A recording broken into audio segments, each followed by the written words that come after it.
Here's the top stories for January 10th. The longest Traslacion in Philippine history ended on Saturday, January 10th, as the Andas of the Jesus Nazarene returned to Quiapo Church at 10:50 a.m.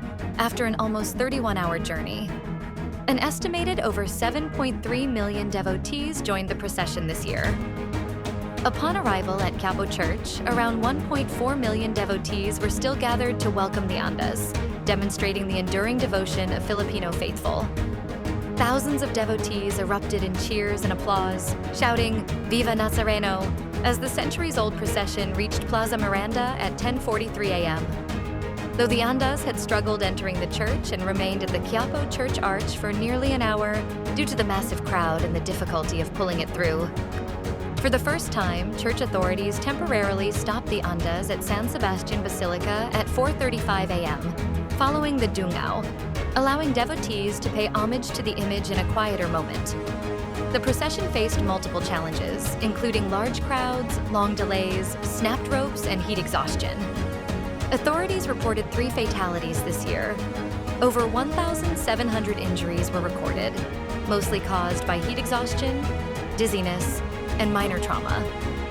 Medical teams from the Department of Health and the Manila city government remained on standby along the route. Joint law enforcement teams seized 8 luxury cars allegedly owned by former Ako Bicol party list representative Zaldy Co, who is tagged in the alleged corruption of flood control funds during a raid at a condominium building in Bonifacio Global City, Taguig, on January 8th, according to the Philippine National Police. Police Colonel John Giagi, chief of the Criminal Investigation and Detection Group National Capital Region, said a total of 15 vehicles linked to Co were being tracked in connection with the ongoing investigation on flood control anomalies, but only 9 were covered by their search warrants. Out of the 9 covered by search warrants, only 8 were found at the parking area of the condominium building during the operation. Although the police did not disclose the total amount of seized cars, among them were high-end units such as Rolls-Royce, Toyota Sequoia, Cadillac Escalade, and Lexus. The vehicles were taken to the Independent Commission for Infrastructure facility in Taguig City for temporary custody, as the Bureau of Customs had no available storage space. Further, at least 5 other vehicles found at the site, but not covered by the search warrants, were also taken into custody by the PNP Highway Patrol Group due to alarm hits and initial violations. The Philippine Institute of Volcanology and Seismology reported a total of 150 rockfall events at Mayon Volcano from 12 a.m. on January 9th to 12 a.m. on January 10th, as the volcano remains under Alert Level 3. Phivolcs also said it recorded 90 pyroclastic density currents at the volcano during the same monitoring period. According to the agency, monitoring data showed lava dome effusion and collapse, as well as signs of lava flow at Mayon Volcano.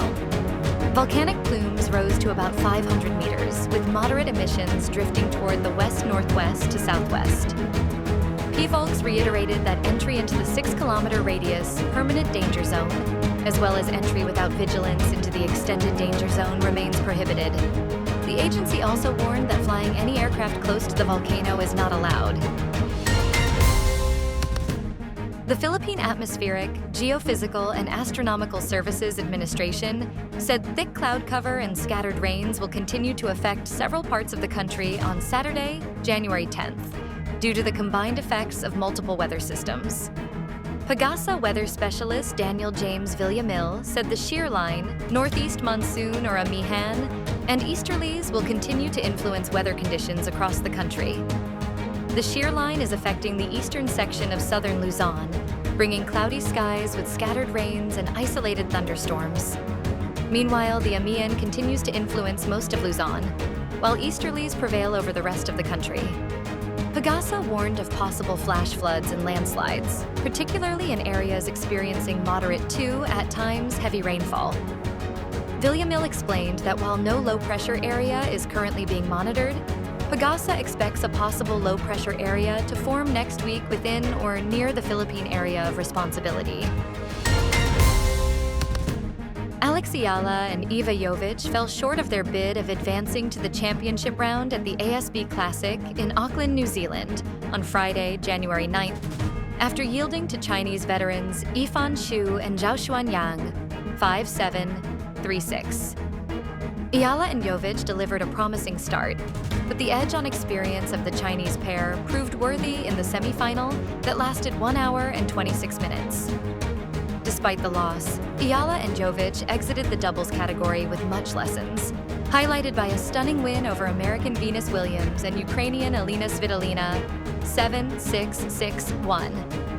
Eala and Jovic's mission in Auckland aren't over yet as the emerging stars brace for their respective semis action in the singles, where they face China's Xinyu Wang and Svitolina, respectively.